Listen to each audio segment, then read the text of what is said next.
D'abord, la forme des pirogues, de course de pirogues, ce qu'on appelle régate, n'a pas la même forme que les pirogues habituelles.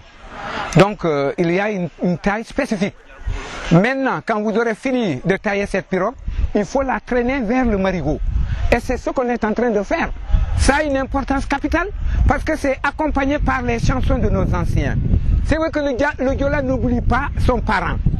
En chantant ces louanges, il se remémore de ce type. Et c'est ce que nous sommes en train de faire. Cette pirogue, une fois plongée au marigot, en principe, on devrait partir chez nos adversaires pour ce qu'on appelle marème. C'est-à-dire que vous allez là-bas, vous annoncez votre arrivée, ils vont vous servir quelque chose. Eux-mêmes, ils savent que ces gens-là, ils vont nous affronter. Mais comme aujourd'hui, cette tradition a tendance à disparaître, c'est pourquoi on est en train de la reperpétuer. Vous avez vu? Mais quand on va la plonger, on a programmé un régate, une course de pirogues qui aura lieu dans ces événements avec des générations. C'est justement ça. Ça a une importance chez nous. Maintenant,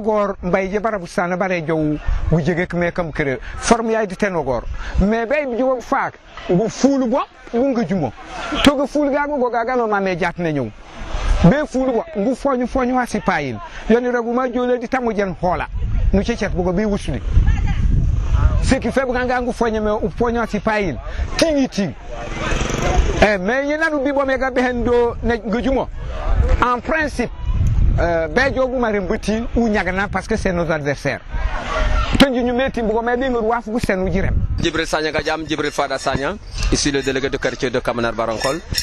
Jaar Fnak Fon Mirokfo, élève phénoménal que Brunei en tant que délégué pour la cohabitation. La Kogarabukan Gasumoy. Et Chimé Fnak Fem Fomeni Mama. Jaar, elle nous content. Et Foul Boussana, Wafan Yimere Boudjé Boussana Bareka pour la course de pirogue. Menjo Foul Bobame, Bengar Bungajumo. Et ni Aubé Boussana, Baba Noni, Be et Foul Bo. Nous avons nous mais nous avons pour amener la pirogue dans le marigot. Et il faut relier la paix. Et tu me connais une partie verte, une partie blanc. Blanc c'est la paix, verte c'est la végétation. Et tu me connais la couleur là. Mini d'un drapeau du Sénégal. Mais nous avons gagné à Konya en Songanyalen pour quelqu'un qui aime. Voilà, il y a qui le met le fourré phénomène comme Bogosumoy. Elle est de notre préférence, Nanye, Gosumogu Diobayen. Vous connaissez qu'à Fonail, Bébay deux groupes, Bouboucahor. Génération Kambatique, Sinele et Lando. Mais, il y a une petite bombe à la banque. Voilà. Bon, si je parle de cette journée d'aujourd'hui, l'acheminement des pirogues au niveau du fleuve, c'est ça que je disais tout de suite. Ça, c'est de l'histoire. Si je prends d'abord les chansons, c'est des mots, c'est de l'histoire. Je disais dans une autre chaîne, je pense que c'est la même chaîne, qu'aujourd'hui, si on livre, c'est des livres. On te dit l'histoire réelle d'une famille, l'histoire réelle d'un guerrier. Aujourd'hui, on disait que l'esclavage n'a pas eu succès ici à Tchonkessi. Même si on arrivait à extirper des gens vers Caravan, la nuit ils sont ramenés vers ces gens et on ne sait même pas comment ils les ont ramenés. Et dans les chansons là, il y a beaucoup de choses qui révèlent la même histoire. C'est des parents, c'est nos anciens parents qui montrent le héroïsme et qu'on est en train de chanter aujourd'hui. On sait chaque famille représente quoi dans cette société. Effectivement, c'est l'émotion de cette journée. Je ne peux pas dire que c'est le principal objectif, mais en réalité, c'est la culture. Parce qu'aujourd'hui, on est en perdition. Aujourd'hui, si tu voyais nos ancêtres, comment ils vivaient, nos grands-pères, comment ils vivaient, l'éducation, la cohésion de l'éducation.